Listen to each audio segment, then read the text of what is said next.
charging because it's plugged in now.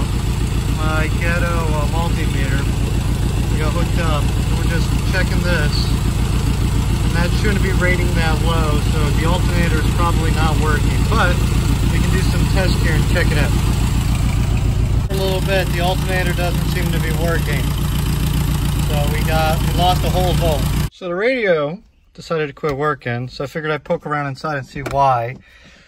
It looks like at some point someone did an aftermarket radio install into here, and probably didn't put it back together in the best of ways, seeing as how there's a bunch of exposed wires and all sorts of fun stuff just laying down in there. So there's like a patch panel here, you can see right there.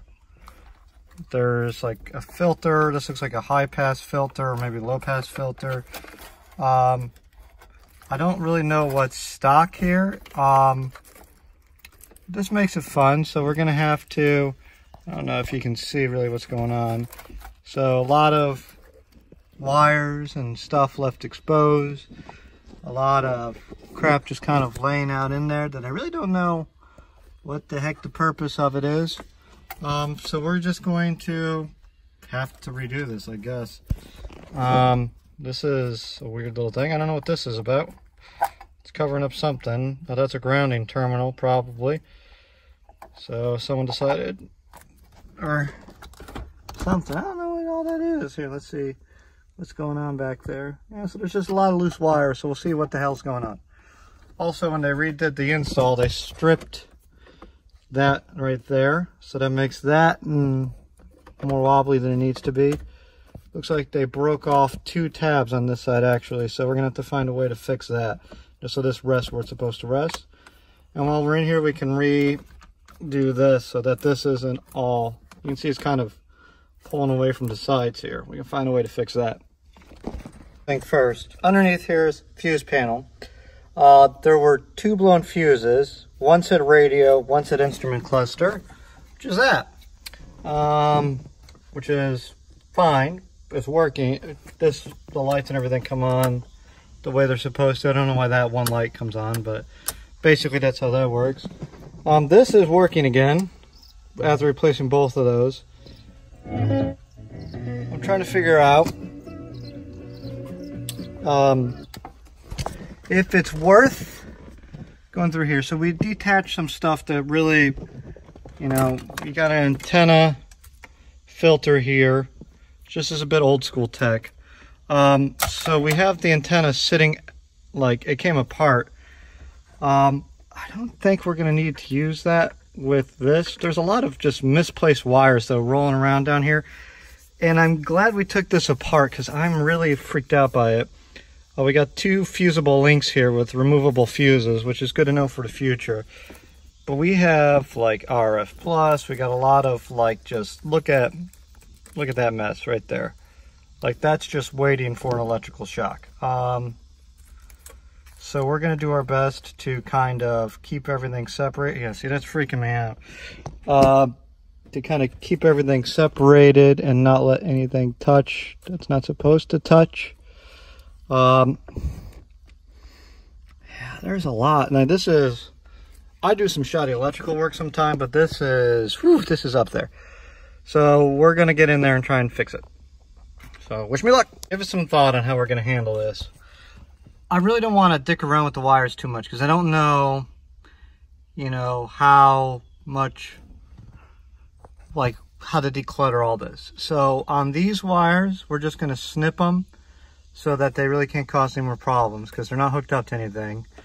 Like the stuff back there, that's giving me kind of the giblies, that connector there, but it's terminated and I don't really think it's gonna hit anything. So we're just gonna kind of leave that back there alone. This stuff up here, what we're gonna do is we're gonna take the shrink wrap, we're gonna cut it to size. Here, let me see if I can get that better. And we're just gonna kind of slip it over and just heat shrink that down because we don't know how, like there's a lot down there too. So I don't really wanna mess around with getting my hands in there and connect, like pulling it apart and then I'm having issues. So we're just gonna get in there and just make it work as best as possible.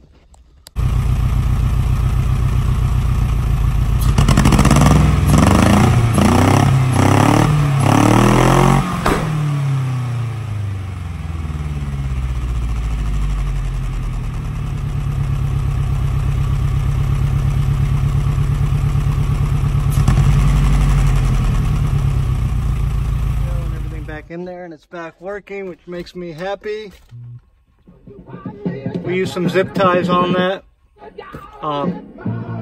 It sounds more like a radio than it did, so that's good. We can actually turn on, get out of there.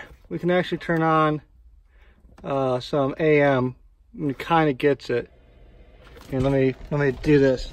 Kind of pick up AM now, which is very good.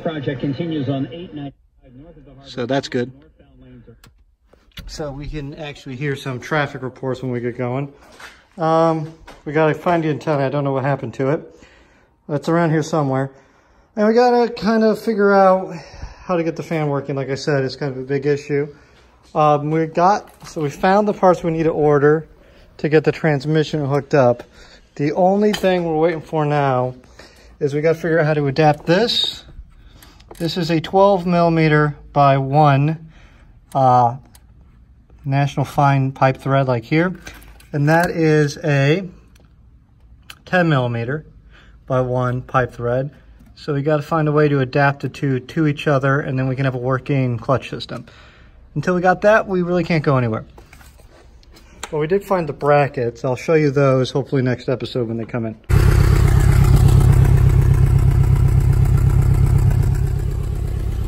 So we fixed all the leaks in the car. I think it sounds a little better. A